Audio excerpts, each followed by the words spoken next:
Rocking star Yash ಅಭಿನಯದ Ramayana. So ಈ ರಾಮಾಯಣ ಸಿನಿಮಾದಲ್ಲಿ ಅವರು ರಾವಣನ ಪಾತ್ರ ಮಾಡಿರುವಂಥದ್ದು. ಸೊ ನಿರ್ಮಾಪಕರಲ್ಲಿ ಇವರು ಕೂಡ ಒಬ್ಬರು. ಸೊ ಇಲ್ಲಿ ರಾವಣನ ಪಾತ್ರ ಮಾಡ್ತಿದ್ದಾರೆ.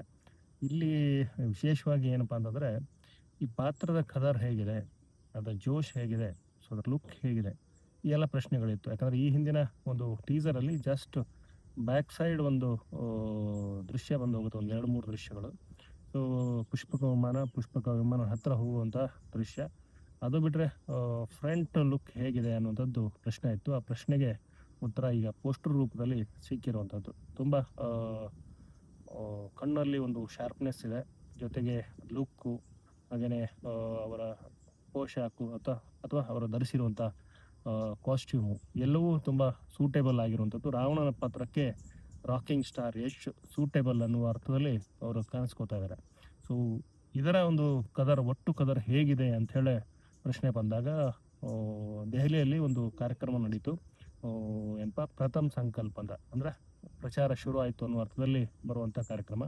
ಇಲ್ಲಿ ಸಾಯಿ ಪಲ್ಲವಿ ಇದ್ದರು, ಹಾಗೆಯೇ ಸನ್ನಿ ಡಿಯೋಲ್ ಇದ್ದರು, ಜೊತೆಗೆ ವಿವೇಕ್ ಓಬಿರಾಯ್, ನಿತೀಶ್ ತಿವಾರಿ, ನಿರ್ಮಾಪಕರು, ಯಶು, ಹಾಗೆಯೇ ರಣಬೀರ್ ಕಪೂರ್ ಎಲ್ಲರೂ ಈ ಒಂದು ಕಾರ್ಯಕ್ರಮದಲ್ಲಿದ್ದರು.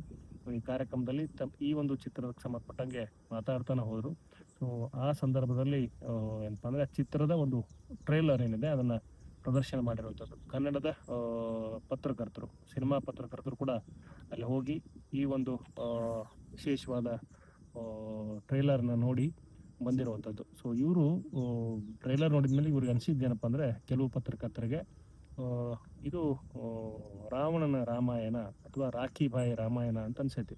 ಯಾಕಂದರೆ ಯಶ್ ಅವರ ಅಬ್ಬರ ಅಷ್ಟು ಅದ್ಭುತವಾಗಿ ಈ ಒಂದು ಟ್ರೇಲರಲ್ಲಿ ಕಾಣಿಸಿದೆ ಅವರಿಗೆ. ಸೊ ಹಾಗಾಗಿ ಅದನ್ನು ಫೇಸ್ಬುಕ್ಕಲ್ಲಿ ಬರ್ಕೊಂಡವರು ಇದ್ದಾರೆ. ಸೊ ಈ ಥರದ ಟ್ರೇಲರಲ್ಲಿ ಇನ್ನೊಂದು ವಿಚಾರ ಏನಂತಂದರೆ, ಒಂದು ಸಿಂಹ, ಆ ಸಿಂಹದ ಮುಖದ ಎದುರುಗಡೆ ಯಶ್ ಅವರ ಅಭಿನಯ, ಅವರ ಎಕ್ಸ್ಪ್ರೆಷನ್ ತುಂಬ ಜನಕ್ಕೆ ಇಷ್ಟ ಆಗಿರುವಂಥದ್ದು. ಸೊ ಈ ಟ್ರೇಲರ್ ನಾವು ಯಾವಾಗ ನೋಡೋಕ್ಕೆ ಸಾಧ್ಯ ಆಗುತ್ತೆ ಅನ್ನೋ ಒಂದು ಪ್ರಶ್ನೆ. ಸೊ ಅದಕ್ಕೆ ಉತ್ತರ ಏನು ಅಂತಂದರೆ, ಜುಲೈ 24ನೇ ತಾರೀಕು ಅಂದರೆ ಶುಕ್ರವಾರ, ಈ ಶುಕ್ರವಾರ ಚಿತ್ರದ ಟ್ರೇಲರ್ ಹೊರಗೆ ಬರ್ತಾ ಇದೆ. ಸೊ ಒಂದೇ ಕಡೆ ಅಲ್ಲ, ವರ್ಲ್ಡ್ ವೈಡ್ ಈ ಒಂದು ಟ್ರೇಲರ್ ರಿಲೀಸ್ ಆಗುತ್ತೆ.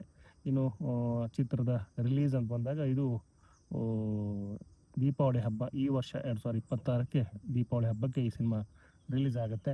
2ನೇ ಪಾರ್ಟ್ ಅದು ಮುಂದಿನ ವರ್ಷ 2027 ದೀಪಾವಳಿ ಹಬ್ಬಕ್ಕೆ ರಿಲೀಸ್ ಆಗುತ್ತೆ. ಸೊ ಮೊದಲು ರಾವಣನ ಕತೆ ಬರುತ್ತಾ ಅಥವಾ ರಾಮನ ಕತೆ ಬರುತ್ತಾ ಅನ್ನೋಂಥ ಕುತೂಹಲ ಇದೆ. ಸೊ ತುಂಬ ವಿಶೇಷವಾದ ಚಿತ್ರ.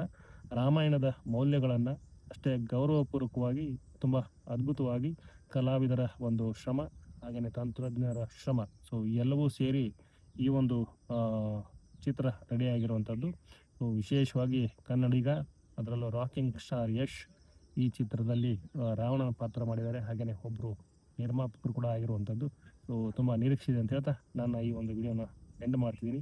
ಈ ವಿಡಿಯೋ ಕೊನೆಗೆ ರಾವಣನ ಪಾತ್ರದ ಯಶ್ ಅವರ ಫೋಟೋ ಇದೆ ಅಂತ ಹೇಳ್ತಾ, ಇದನ್ನು ನೋಡಿ ತುಂಬ ಖುಷಿಯಾಗುತ್ತೆ ನಿಮಗೂ ಅಂತ ಹೇಳ್ತಾ ನನ್ನ ಈ ಒಂದು ವಿಡಿಯೋನ ಎಂಡ್ ಮಾಡ್ತೀನಿ. ವಿಡಿಯೋ ನೋಡೋದು ಪ್ರತಿಯೊಬ್ಬರಿಗೂ ಧನ್ಯವಾದಗಳು.